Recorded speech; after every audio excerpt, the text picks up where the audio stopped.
پہلا تسلنیکیوں اس کا 3 باب۔ اس واسطے جب ہم زیادہ برداشت نہ کر سکے تو اتھینے میں اکیلے رہ جانا منظور کیا،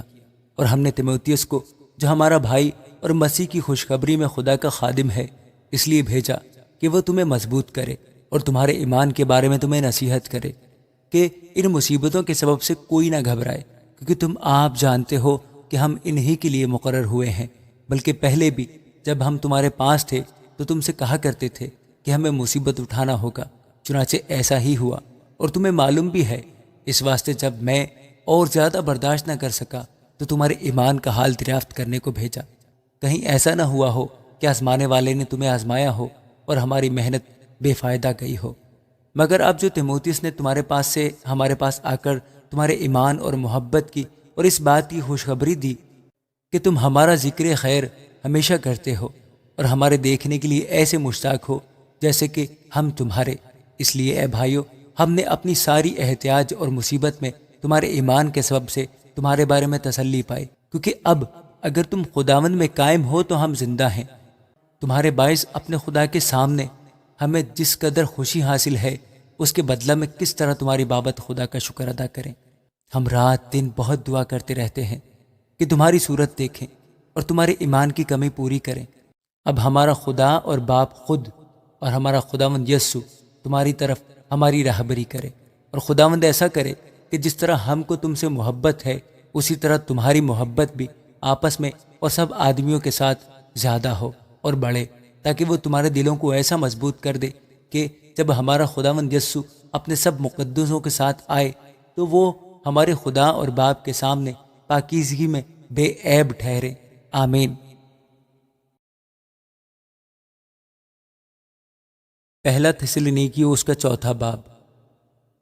غرض اے بھائیو، ہم تم سے درخواست کرتے ہیں اور خداوند یسوع میں تمہیں نصیحت کرتے ہیں کہ جس طرح تم نے ہم سے مناسب چال چلنے اور خدا کو خوش کرنے کی تعلیم پائی اور جس طرح تم چلتے بھی ہو اسی طرح اور ترقی کرتے جاؤ، کیونکہ تم جانتے ہو کہ ہم نے تم کو خداوند یسوع کی طرف سے کیا کیا حکم پہنچائے۔ چنانچہ خدا کی مرضی یہ ہے کہ تم پاک بنو، یعنی حرام کاری سے بچے رہو، اور ہر ایک تم میں سے پاکیزگی اور عزت کے ساتھ اپنے ظرف کو حاصل کرنا جانے، نہ شہوت کے جوش سے، نہ ان قوموں کی مانند جو خدا کو نہیں جانتی، اور کوئی شخص اپنے بھائی کے ساتھ اس امر میں زیادتی اور دغا نہ کرے، کیونکہ خداوند ان سب کاموں کا بدلہ لینے والا ہے۔ چنانچہ ہم نے پہلے بھی تم کو تنبیہ کر کے جتا دیا تھا، اس لیے کہ خدا نے ہم کو ناپاکی کے لیے نہیں بلکہ پاکیزگی کے لیے بلایا۔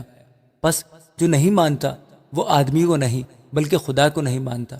جو تم کو اپنا پاک روح دیتا ہے۔ مگر برادرانہ محبت کی بابت تمہیں کچھ لکھنے کی حاجت نہیں، کیونکہ تم آپس میں محبت کرنے کی خدا سے تعلیم پا چکے ہو، اور تمام مقدونیہ کے سب بھائیوں کے ساتھ ایسا ہی کرتے ہو۔ لیکن اے بھائیو، ہم تمہیں نصیحت کرتے ہیں کہ ترقی کرتے جاؤ، اور جس طرح ہم نے تم کو حکم دیا چپ چاپ رہنے اور اپنا کاروبار کرنے اور اپنے ہاتھوں سے محنت کرنے کی ہمت کرو، تاکہ باہر والوں کے ساتھ شائستگی سے برتاؤ کرو اور کسی چیز کے محتاج نہ رہو۔ اے بھائیو، ہم نہیں چاہتے کہ جو سوتے ہیں ان کی بابت تم ناواقف رہو، تاکہ اوروں کی مانند جو نا امید ہیں غم نہ کرو،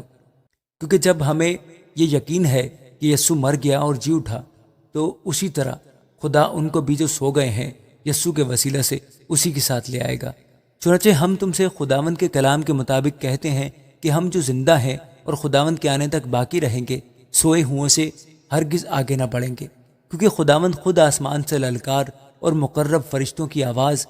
اور خدا کے نرسنگے کے ساتھ اتر آئے گا، اور پہلے تو وہ جو مسیح میں موئے جی اٹھیں گے، پھر ہم جو زندہ باقی ہوں گے ان کے ساتھ بادلوں پر اٹھائے جائیں گے، تاکہ ہوا میں خداوند کا استقبال کریں، اور اس طرح ہمیشہ خداوند کے ساتھ رہیں گے۔ بس تم ان باتوں سے ایک دوسرے کو تسلی دیا کرو۔ آمین۔